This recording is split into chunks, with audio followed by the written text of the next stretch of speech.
Hello and welcome to HR by Numbers. I'm taking a slightly different approach this week, and I wanted to talk about the 5 key errors I see when people use Excel as a tracker. Um, and I say they're errors, they're not, but there is definitely a better and easier way to use Excel, particularly if you want to use it as a tracker.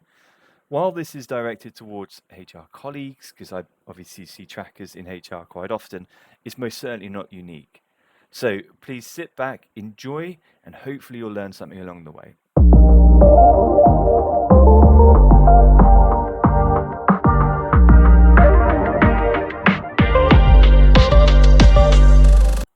So my number one, the biggest bugbear or issue I come across when people show me their trackers in Excel is they've not created it as a table. I haven't got shares in tables, but you lose so much of the properties around formatting and formulas if you don't use this as a table.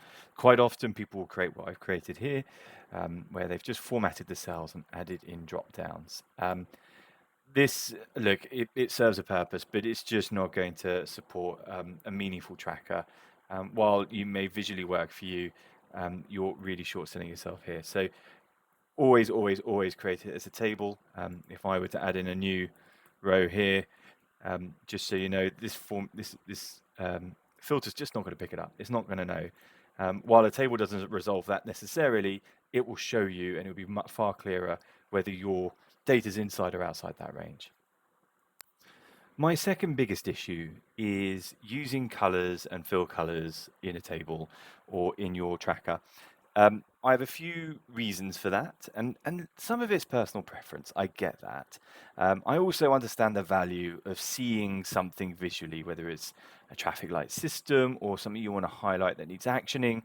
That's fine. But the two key issues I have are if you wanted to highlight everything that was part-time like I have done here.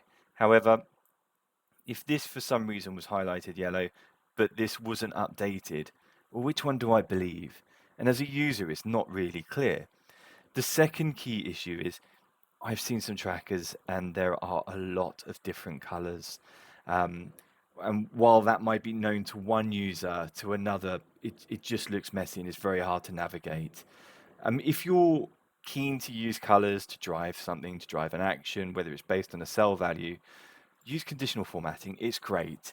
I'll create a video to show you how to do that and a lot of the values that brings, but use automation where you can. It will make your life easier and it will make your tracker much tidier. My third biggest issue with trackers in Excel is not using the right data format. So let me explain. If I look at start date here, and we'll see we've got a series of start dates, and for the most part to a user, these look like dates, but unfortunately not to Excel. Excel only sees some of these as dates, even though this is in date format. Excel sees this as text. So it's really important that when we're putting data into a row or into a particular column, that you're using the correct format. Otherwise, if I were to sort this, you'll see some of it is filtered into a date format, but others haven't. And that's because you've just not, the user's not used the correct format. This is a genuine issue that I see all the time. So if you're going to use dates, numbers, a particular format, make sure you keep to it. Number 4, it's a little bit like number 3, but for text. Let me explain. So if we look at departments, we'll see that everyone works in the administration department, but there's 4 ways of spelling that. Some will use abbreviations, some will just call it administration, and some will call it administration department. Well, that in Excel terms looks like 4 different different things, different items, different text blocks. Excel won't know if you wanted to run a report on the number of people in administration, won't know to bunch them together. Now, there's an easy way to get around that, and that's to create a drop-down list in Excel, particularly if you've only got, I don't know, 20, 30 departments, and then that way you can only select a particular spelling for it.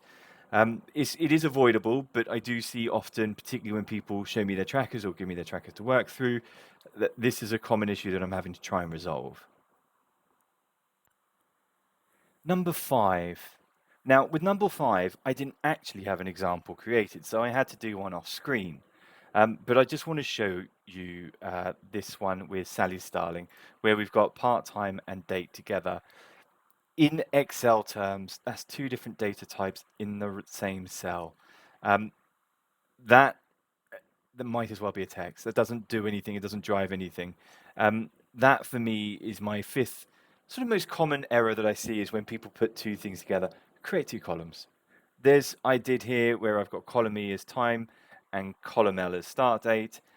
It's so ingrained in me, I forgot to do it as an example. Never merge the data types. You completely undo the benefits of having your tracker in Excel. So please, please, please always make sure you've got the data type in the right column that you need so you're able to run reports from it. In conclusion, if you just took those 5 points and used them, if I use this as an example using that same data set, this is the sort of thing that we'd come up with. As you can see, I've created it as a table. I've formatted the dates so that they're all in the same format. I've used drop downs where appropriate so that we can update and change the department so that we keep spellings uniformed. You'll notice that we've got date and data separated from each other.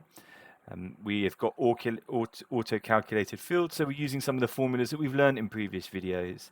And all of a sudden, we're starting to create something that's a little bit more intuitive. I've even gone so far as to do conditional formatting.